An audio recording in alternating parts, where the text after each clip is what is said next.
Welcome to the Mets Pod. On today's show, we're talking about the Friday night comeback. The Mets stunning the Phillies in the ninth inning, breaking down Chris Bassitt's hot start. Maybe time to talk a little extension for one of the Mets' most reliable starting pitchers.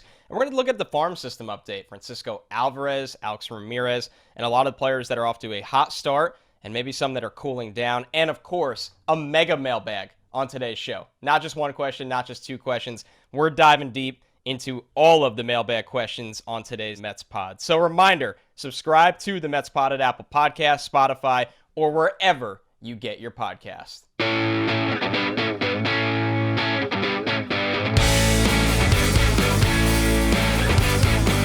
What's up, everybody? Welcome to the Mets Pod. The Mets with a stunning comeback, one of the more stunning comebacks in recent history in Philadelphia on Friday night. Joe and I are going to get into all of that to kick off today's show. And this team has not lost a series to start out this season. And we're not even in April anymore. We are in May. The Mets have not lost a series. I believe they were the first team to get to 20 wins in baseball. So things are riding high right now for the New York Mets. Joe, let's bring you in. How you doing? How you feeling? I mean, how could we be complaining at this point? Like you said, they have not lost the series at all to start the season. It's not April. It's not even really the beginning of May anymore. We're getting close to the middle of May, which means we're getting closer to June, where they just have not lost a series. So they're playing fantastic ball right now. Everything is clicking, and it's just a wonderful thing to see. It really is. And let's dive right into it before we get into the nitty-gritty of this team.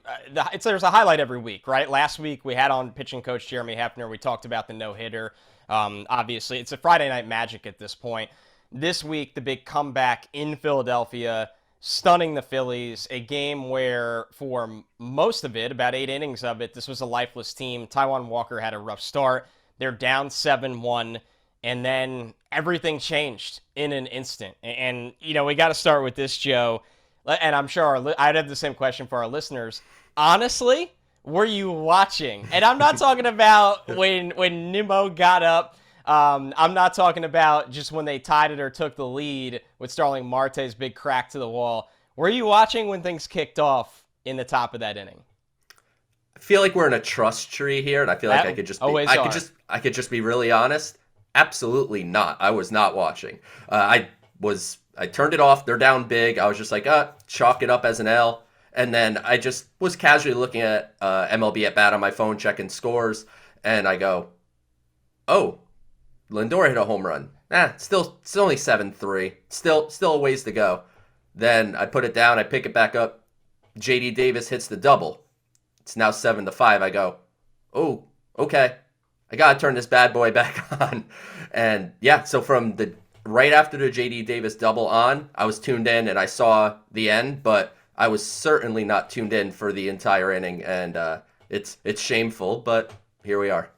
Yeah, so I started out with the game on as well as the Rangers playoff game on, and when Taijuan had a rough go of it, I was like, I really don't need to sit through this when they're getting demolished right now. I'll check in here and there. I'm going to watch the Rangers playoff game. And then as the Rangers game was ending, of course, I check in on the score, and I'm like, okay, Lindor hit a home run. This is good, especially if you are a fantasy baseball player that has stock in Francisco Lindor. You'll take anything you can get. And then they kind of just started to scrape together hit after hit, and you're like, no way. Especially when there was 2 outs, right? When there's 2 outs, you're kind of waiting for the inevitable, whether it's the soft ground out to first base that always ends the game, or whether it's the strike 3 big strike zone because the umpire wants to get to dinner. But not only did they scrape together hits, it was the fact that they worked really, really good at bats. They were getting ahead in counts, or they were hanging in there with 2 strikes. And then, I mean, let's be real. They were against the Phillies closer at the end of that there, where they weren't beating up on just long relievers trying to get them through the game to save arms. I mean, the Phillies were really up against it. They knew that. JD Davis coming off the bench cold and scorching one down the left field line, I think, is what really turned this into, okay, we're hanging on for dear life, to, hey, we have a shot at this thing. And I think it kind of speaks to the identity of what the Mets have been for the first, month and a half of this season at this point, that a lot of teams in a long season where there are a million games can look at it and go, hey, we'll get him tomorrow. We'll pack it in. We'll get it tomorrow. It was not our night. Let's be real. Our starting pitching didn't really give us a big chance in this one, and we could never get it going. And when Lindor hit that home run in the ninth and they started to get ducks on the pond, everybody kind of looked at each other and had the next man up mentality, and it played to something we talked about on last week's show, that when you make contact and you do play a little bit of small ball and you find ways to get runners on, things can happen. And that's been the story of this Mets team through almost 30 games of the season so far. This is just going to be an annoying team to face. Like if yes. Yeah, if you're a Phillies fan, a Braves fan, or a fan of any other team, when you face the Mets, it's just going to be annoying. These guys are going to slap the ball and put it in play. They're going to foul pitches off. You have guys like Nimmo that are going to work 10-pitch at bats. And, it's a team that is simply not going to give up. And I think that's a good sign for going forward for the rest of the season. I mean, doesn't mean they're going to have this type of comeback again. I mean, they've never done it before. They were 0-330 or whatever it was, like 0-330 or something, and it was like the first time they did it. So this is not something that's going to routinely happen. But I'll tell you this, the next time the Mets are down in the ninth, I ain't turning my TV off. I'm keeping it on just in case. And if they lose the next one 7-2 or 7-1, so be it. But I'm not missing another one of these type of comebacks because clearly this is a team that's showing that they're capable of doing it on any given night. Yeah, and an awesome job picking up Taijuan Walker on a night where he didn't have it. There's been a lot of nights Walker has been the reason they've won games, and obviously for the last over a year now. So a big one for Taijuan Walker. All right, let's move to somebody else in the starting rotation here.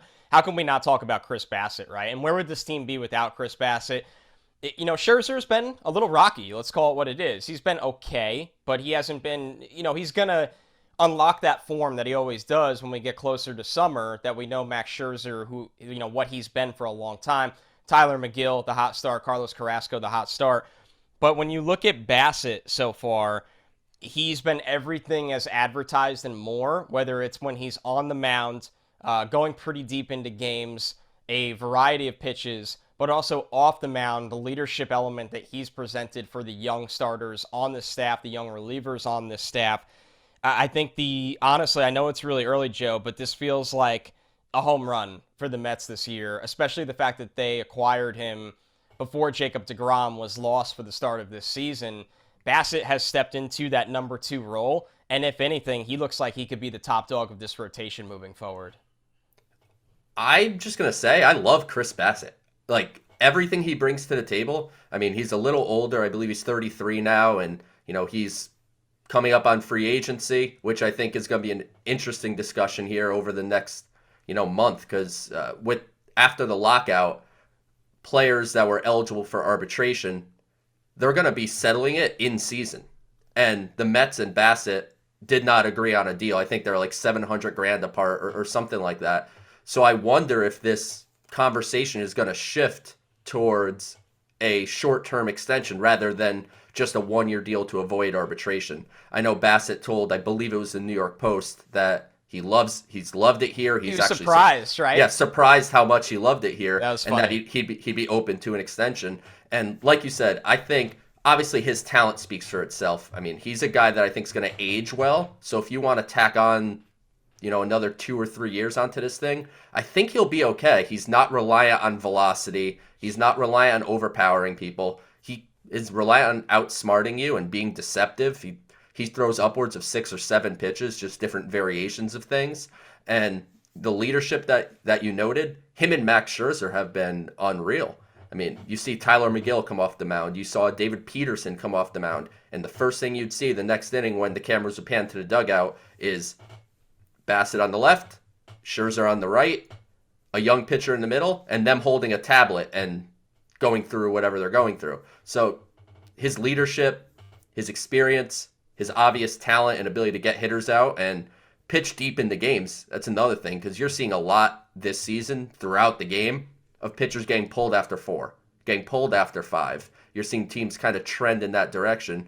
The Mets have 2 of the kind of old school guys in Bassitt and Scherzer that are, willing to take the ball deeper into games. Yeah, and I think when you're a pitcher that uses a lot of off-speed stuff, you're not constantly relying on velocity to get you out of situations. You're a guy that can pitch deeper into games, or you might not burn out the same way. When you look at Bassitt, all 4 starts he had in April, he pitched 6 innings. The first start he had in May, 7 innings. And then the last start he had, the second start in May, he went 5.2. He almost went 6, and he only gave up 1 earned run. So I think when you look at it right now, he's somebody that's going to take the ball every 5th day, and you don't have to worry about the bullpen being taxed. You don't have to worry about these things. I think now that we're at the point of the season where everybody's kind of up to speed, they're fully ramped up after the short spring, he's somebody that can give you 7 innings. And we've seen that from a veteran in Carrasco as well. We know Scherzer's a guy that just wants to pitch and pitch and pitch. So it's kind of been a weakness for the Mets for a long time that we don't talk about, is that, and deGrom's had his fair share of little injuries before some of these bigger ones. They've had younger pitchers that aren't fully ramped up. They're a team that has relied on the bullpen for 4 innings a night. And now you have these veteran starters in Carrasco, Bassitt, and Scherzer that maybe they can just hand the ball to a Drew Smith in the 8th and Diaz in the 9th or something along those lines. And Joe, that makes a gigantic difference for this entire team, the longevity of this team, and the fact that they can go face a lineup, through the order 3 times and not really seem fazed by it. So I've been a big fan of Bassitt. I'm hoping he's somebody that's here beyond the 2022 season, because I think when you look at it with him, he's somebody that is probably a little tired as well from, he started out with the White Sox. He was on the A's for a while. Now he comes all the way across to the East Coast. Like you said, he's 33 years old. Maybe somebody that just wants to settle down. And let's be real, Joe, he probably wants to play for an organization at this point of his career that is just strictly about winning baseball games. And that's what the Mets have shown to be from the offseason, from moving on from Cano, and I'm sure at the deadline moving forward. I think another factor, too, with Bassitt and potentially an extension is I believe he's from Ohio. He is. So I do think he wants to probably be a little close. I mean, New York to Ohio is certainly not an easy drive, but it's not a cross-country flight difference. So I do think he would like to be on the East Coast, and I think he sees what the Mets are building here. I think he realizes this is a good place to be where they're going to utilize the analytics side of the game. I think he has a good relationship with Jeremy Hefner in the really early going. And to me, I think Bassitt's a guy that should stick around if the Mets are able to work something out in season. I think that would be fantastic because they're going to have a lot of work to get to in the offseason. There's a lot of free agents, basically most of the bullpen, potentially Jacob deGrom with the opt-out. There's a lot of things they're going to have to do in the offseason. So if they're able to wrap up someone like Bassitt, I don't want to say now, but prior to settling an arbitration number, I think that would probably be beneficial for them for the coming months. So what do you think that looks like with Bassitt, an extension? It's tough. So he's 33, and I don't think you really want to go 4 years on him. I think you'd really like to keep it to a 3-year deal if you can. And it's got to be at least qualifying offer type money. Like you have to imagine it's in the 18 to $20 million a year range, something like that would kind of be my best bet, where he gets a good pay bump. Because I mean, right now the amount that they're squabbling over in arbitration is $9 million versus 8.3 or something in that neighborhood, where it's like that would be a massive pay bump if you go from that to 18, 19, 20. And if he really likes it here, maybe it's all right. Do I need to nickel and dime the Mets for every penny?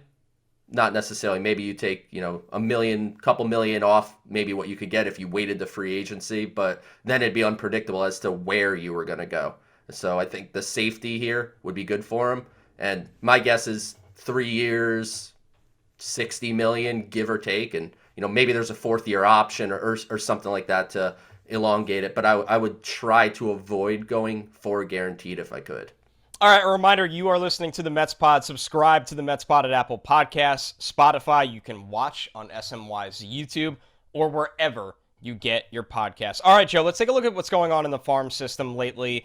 We touched on the show a couple weeks ago, the scorching start Francisco Alvarez had in Double-A ball. Now, I know he has not only come back down to earth a little bit, but it feels like he's hit a rough patch. So what have you seen from Alvarez in Binghamton so far? Is this something, I don't want to say to be concerned about, because that's ridiculous for a prospect that has thrived everywhere he's gone. I believe he's one of the youngest players in Double-A right now. He is also taking on a very difficult position in trying to become a better catcher. But what do you think Alvarez is going through right now? he is the youngest player in the Double A Eastern League. There you go. So there's no one younger. So right now he's facing guys that are the average age of the league is near 24 years old. So he's facing guys 4 years older than him. And he's 20. Just on average. And he's 20. So it's one of those things that Alvarez is a stud talent. I don't need to keep repeating. It's 70 grade power. He can hit the ball as hard as anyone in all of minor league baseball. Like, that's there. But the reality is, at 20 years old, which Jacob Resnick, who I do Mets Perspective with here at SNY, he tweeted just yesterday, Alvarez played his 162nd career minor league game. So for all the hype and everything he's done, he has just now played one full major league season's worth of, or minor league season's worth of games. So it's crazy to think how inexperienced he is, and the fact that he's in Double A alone is a credit to his talent. So it's one of those things that I think he's hitting a rough patch. It's going to happen, and I have zero doubt that he's going to come out the other end, but I'll say it's definitely going to change the conversation. And I've gotten a few less tweets about call Alvarez up. Got a few less of those.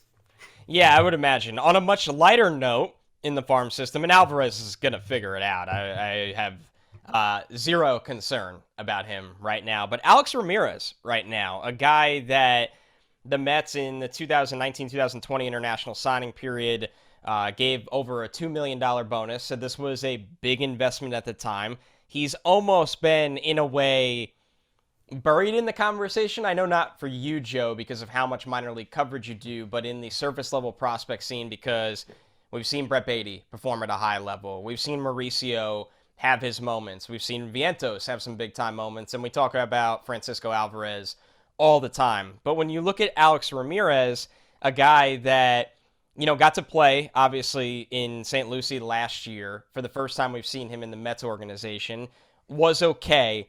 He is off to a scorching start with a 385 batting average, some pop, driving in runs. We know he's got a little bit of speed. He's a big kid, 6'3", 200 pounds. I think he plays all three outfield spots. I'm sure he'll settle into a corner at that size. You don't know? Okay, so you think he's got some center field potential. Take it away. The Mets believe he has center field potential. So if you look at him, he's a big kid, but if you look at him, it doesn't look like he's tacking on another 30 pounds to that frame. Like, there might be a room for a little more growth, but I think he's a center fielder long term. He's played some left, he's played some right. I believe he's going to stick in center, which his speed, like, he has above average speed. He's a guy that he's the best bet in the organization to represent all five tools. Like, I don't like to say the five-tool player, because then everyone just assumes you're talking about Mike Trout or the elite of the elite. Like, I don't know what his truly elite trait is, but everything is above average. It's above average contact ability. It's above average pop. It's above average speed. It's above average throwing arm. It's above average defense, like, across the board. So, huge fan of Ramirez, and I think you're going to see a lot more of him on the national scene soon. I know that Keith Law at The Athletic preseason ranked him as the number 100 prospect in baseball, and it was Ramirez's first appearance in any major publication's top 100 list. Something tells me the next time we see an update to top 100 list, Alex Ramirez is going to be in every single one of them. He, like you said, struggled a bit in St. Lucie last year as a raw 18-year-old, kind of expected, but now came back to St. Lucie and is tearing it up, and at this point, he's ready for Brooklyn. Yeah, so Ramirez playing in A-ball right now, one of the younger... The Mets are a young team in the farm system, right? We don't talk about, a lot of the AAA guys, or we're just starting to now. We usually talk about Binghamton. We're going to talk about the St. Lucie team a lot. So he's a 19-year-old. We talked about Alvarez, who's 20. One more 19-year-old to continue on this farm system or close out things with the farm system update. A guy that you and I have followed closely since being a second-round pick in the 2021 draft, Calvin Ziegler, Canadian pitcher who, right now is showing the kind of stuff he has, Joe, in terms of the strikeout rate is pretty insane at the moment. He's a guy that can miss bats a lot. Now, the command, as expected for a 19-year-old, is still coming into play, but has there been anything that's really popped with you for Ziegler, one of the more promising but very, very young arms in this Mets system?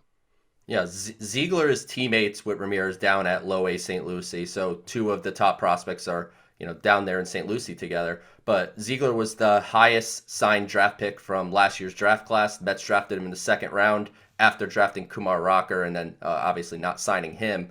And to me, Ziegler looks kind of as advertised. Like, this is kind of what I expect him to be. I mean, the fastball's up to 97. Wow. The curve is really sharp downward movement. Sprinkling in the changeup, I'd like to see more of that. But control and command is something that was a question coming into the draft. And he's showing that that's still a question. But his stuff, when he's throwing strikes, these hitters in low A are not touching him. I think he has like a 3 hits per 9 innings. Like, they're not making good contact against him.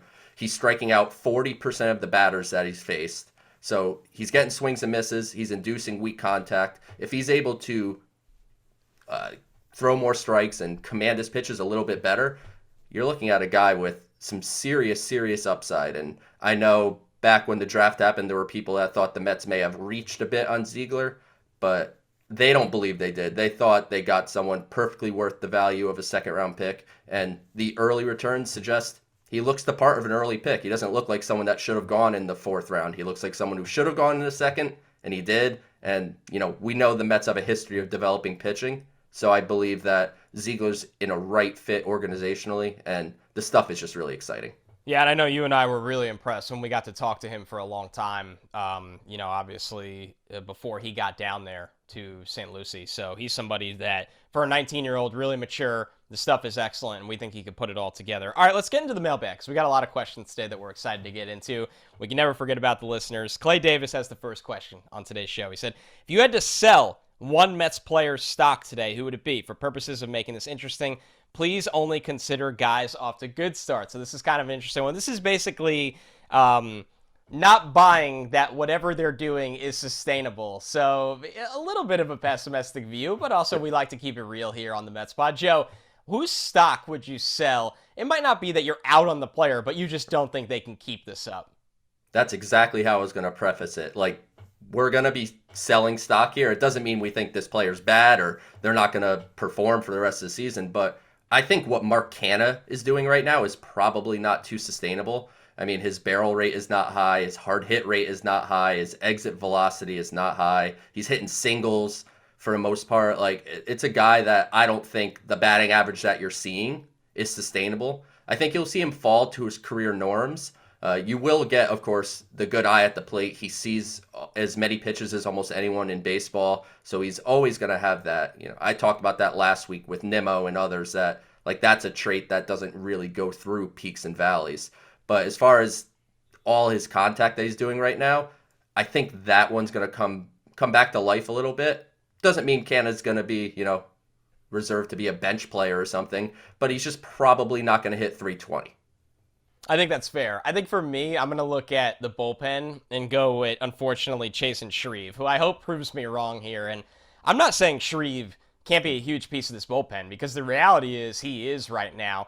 But the fact is he is having a career year by a mile right now. Shreve, in almost 12 innings, has given up only 2 earned runs. But, and he's striking out over 13 per 9, which is remarkable, and obviously a career high for him as well. What I think isn't sustainable for Shreve right now, Joe, is that he's a guy that's been beat up a little bit in the past by the long ball, and he has not given up a home run this year. So I'm just wondering, right now, let's keep it real, Joe. Shreve is on a loop type pace this year. Shreve is on pace to be the Mets version of Aaron Loop. He's actually pitching a little better at this moment. Can he really do this after being... Well, he wasn't even a true roster invite in camp. Wasn't he a minor league invite?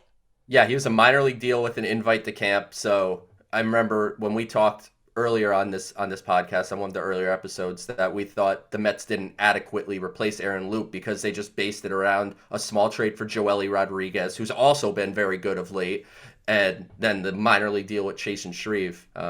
I'm also going to mention one of my good friends, big Mets fan, loves Chasen Shreve, and he's going to listen to this podcast. He's going to be really pissed at you. I'm sorry. But, I mean, ultimately, do I think everything Chasen Shreve is doing is sustainable? Probably not. Like you said, he hasn't given up a home run yet. He has been susceptible to it. You imagine that's eventually going to come forward. And he's not really a 13 strikeout per 9 kind of guy, but maybe they did make some changes in his delivery and within his stuff that maybe he's more of a 9 to 9.5. Maybe he is a strikeout per inning guy, which is great for a lefty reliever, especially one you got on a minor league deal. But yeah, I mean, I don't think Chasen Shreve is going to be completely unhittable for the rest of the season. Sorry, Kevin. It is fascinating for a guy that's been in the majors for almost a decade right now to appear to be unlocking something that we have not seen from him. And I think it's a credit to Jeremy Hefner. I really do. And I'm not saying that because, we had Hefner on the pod last week. Joe and I have been big fans since that hire was made. You can see drastic improvement, not just in the starting rotation, but in the bullpen. And I think Hefner deserves a lot of credit for that. All right, another question, and the name of this person is just unbelievable. It fits the Mets Pods brand. Drew Smith Stan account says, it's not Joe or I promise. No, This is somebody trying to be the third host of the show. He said, any likelihood they target a catcher like Wilson Contreras? Now, I think the thought of that question is Contreras is set to hit free agency finally after this season. He is somebody that has obviously been one of the best offensive catchers in baseball for a little bit of time now. The Cubs are a team that they've shown little fear letting big-time players walk in free agency, especially, bats. So, Joe, my quick thoughts, my initial thoughts before I throw this to you is I don't see them making that kind of move, where, in my opinion, Contreras, if the Cubs view themselves as sellers at the deadline again, I think he would fetch a pretty decent return, even as a rental, because of the position he can play and the offensive punch he brings. I'll be honest with you, Joe. Every team has their dents, their warts. I think catcher right now is just one for the Mets. I don't think they're a team that's going to try to overcorrect this position. I agree. I think when you look at James McCann, obviously the contract that he's under, so James McCann is going to be here. And I think they value his defense and leadership behind the plate. Even though it seems like Scherzer has leaned a little more to pitching to Nito, although he did throw to McCann in his last start. But I think McCann behind the plate he's a good receiver. He's a good thrower. I think he brings that value. Obviously, you would like it if he wouldn't ground the double plays and you get a little more out of the bat. And Tomas Nito, to me, is a guy that he's kind of your prototypical backup where if you play him, he's probably going to do okay. And obviously his defense is great behind the plate. Huge throwing arm and a great receiver as well. But I don't necessarily see the need to go out and get someone different for the position. I mean, McCann's under contractual control, obviously, like I mentioned, and Tomas Nito is out of minor league options. So what? This is it. So what is the solution? Are they gonna just eat McCann's contract to trade top prospects to get a guy like Wilson Contreras? I find that a little hard to believe. I think you'll see them address, like we mentioned last week, power, the bullpen.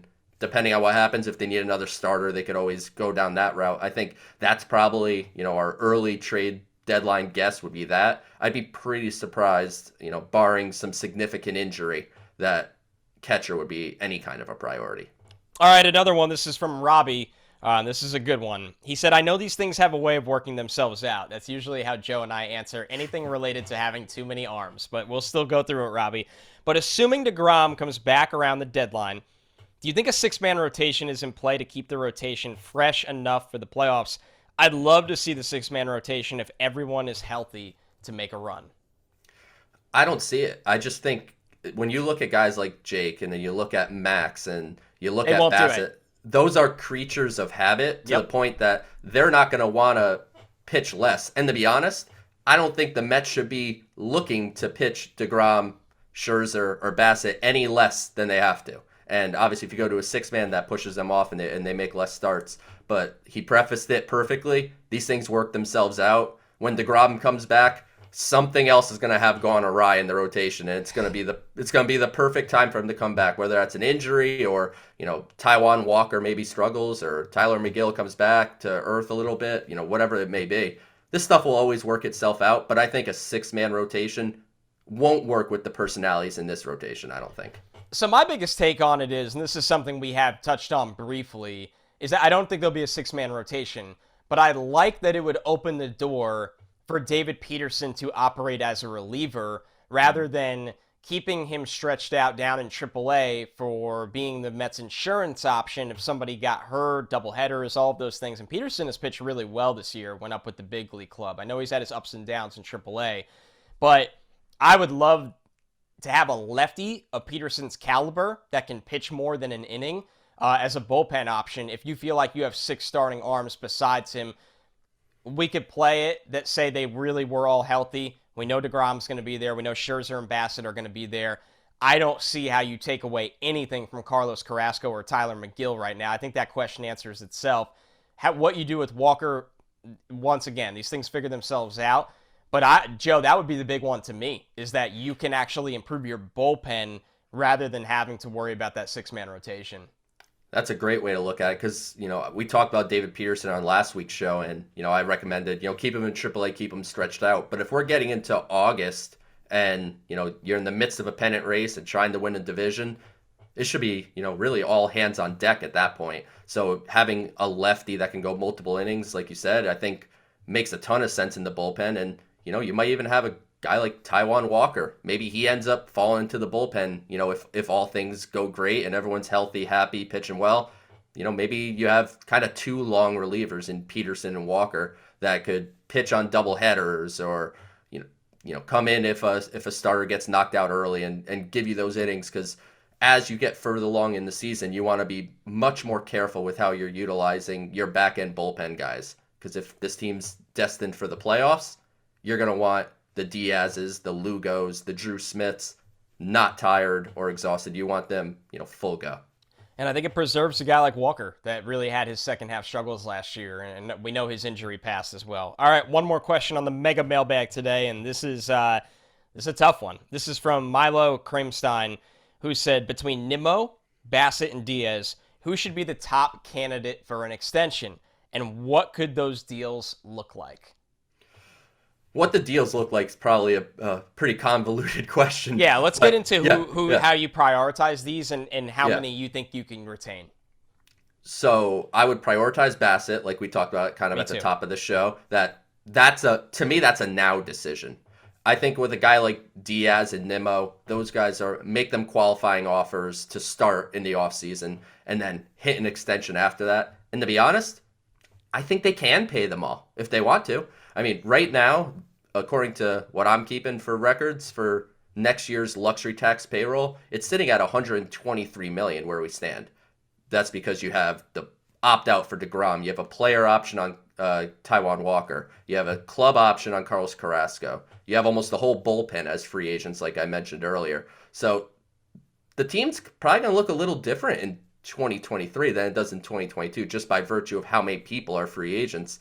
But with their current payroll structure, I don't see why they can't keep them all. And I would go Bassitt, Diaz, Nimmo. I think Diaz has really proven himself to be a top 3 or so closer in the game. And I'm sure I'll get plenty of tweets about that because we know that's a hot button topic. Diaz, to me, I think he's just performing lights out. He's so confident, comfortable. He's been in his delivery pretty much all season. And we know when that gets out of whack, his stuff gets out of whack, and that's when you see the home runs happen. So to me, that's how I'd prioritize it, and they're all going to make really good money. So it's going to be interesting to see how they kind of put this whole puzzle together. Yeah, I think that's the big thing, right? And when you look at it and go, can you find a way to keep them all? And if you can't, how do you try to get creative, right? Here's a perfect example. If we had this conversation last year, Marcus Stroman was a big topic. They let Stroman walk. He got a really, really good deal. They traded for Chris Bassitt. There's no denying Chris Bassitt is a way, way better pitcher than Marcus Stroman, and he has been this year. Marcus Stroman has not had a good start. The Mets look like they made a brilliant decision in when weighing those options. Now, I don't want to play that game again. I would like to keep Bassitt around. I'm with you, Joe. He'd be my top priority. And I would make Diaz second. I think they have a little bit of insurance in the outfield or shown that they can go find production in the outfield. How many times did we discuss what are the Mets going to do to replace the production of Michael Conforto?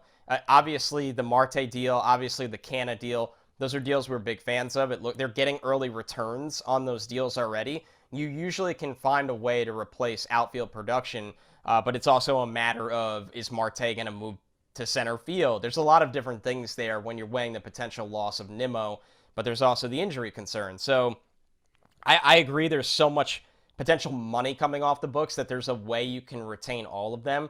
But it also comes down to being a little smart and not overplaying your hand and not throwing a ton of money out the door right away. And like you said, extending the qualifying offer out of the gate is one way to do it. But I think the most important point that you made is Bassitt does feel like the guy that if he's open to having discussions in season, which it sounds like from everything we've heard he is, he should be the guy that you try to get done now. So you have some short-term stability in the rotation with him, Scherzer, God forbid deGrom really does leave. It doesn't feel like the sky is falling if you're 1 and 2 as Scherzer and Bassitt. Yeah, and you'd have Tyler McGill as well, and you have Carlos Carrasco. You have bring Carrasco back in that situation. Yeah. I mean, Carrasco's team option is like $14 million, which in this landscape, if Carrasco continues to pitch as he is, that's a bit of a bargain. So that would feel like a kind of no-brainer pickup. Taijuan Walker's player option is only like $7 or $8 million, so I have to imagine he would opt out. Can't imagine he'd be taking that one. But they're going to have, like I said, a lot of money off the books, but a lot of free agents. And either A, you need to re-sign those free agents, or B, you need to replace those guys. And it's not like the farm system is, gushing with major league ready talent where you just say, just let these guys go and bring up so-and-so. It's not really the situation. So if they don't extend someone like Nimmo, who we both had third in our pecking order, you'll have to find another outfielder somewhere. And, I don't have the free agent list in front of me, but I'm sure that's a conversation for later in this summer. But if you could keep Nimmo, I think he's a great fit for this offense. I love him at the top of the order, drawing walks, working counts, getting on base for Lindor and Pete and Marte and, the whole middle of this order. I think he's a perfect fit. So if they could keep them all, that'd be great. There's just obviously going to be some work that they have to do to kind of put the puzzle together. Yeah, without a doubt. All right, obviously huge week coming up for the Mets. They see the Nationals yet again. They have the Mariners coming into town, and then early next week, we might be recapping some fireworks with the Cardinals coming into town. We know what happened there last time. Joe, closing thoughts as the Mets continue to roll in the 2022 season. Hey, like I said last week, I'm going to keep saying it until it happens. Just keep rolling, win a series at a time. That's all you can do. And I'll tell you, I'm going to be at the game on Saturday against Seattle. I want to see the game close, 2 outs, 9th, Mets up 2 or 3, and Diaz versus Jared Kelenic. Oh, my God. Bring it on. Bring it on. Oh, man. That would be something. With the way things are going for Kelenic right now, he might not even be in the lineup when you go to the game. Sorry, Joe. And then to be fair, things didn't work out for the Mets and Cano. So Sugar might be the last man standing from the deal that caused a lot of different opinions. All right. Thanks so much, everybody, for sending the mailbag questions. They really help drive the show when we can get into more of them. We had a lot of fun. And a reminder to subscribe to the Mets Pod at Apple Podcasts, Spotify. You can watch on SNY's YouTube or wherever you get your podcasts. Thanks so much. We'll catch you next week.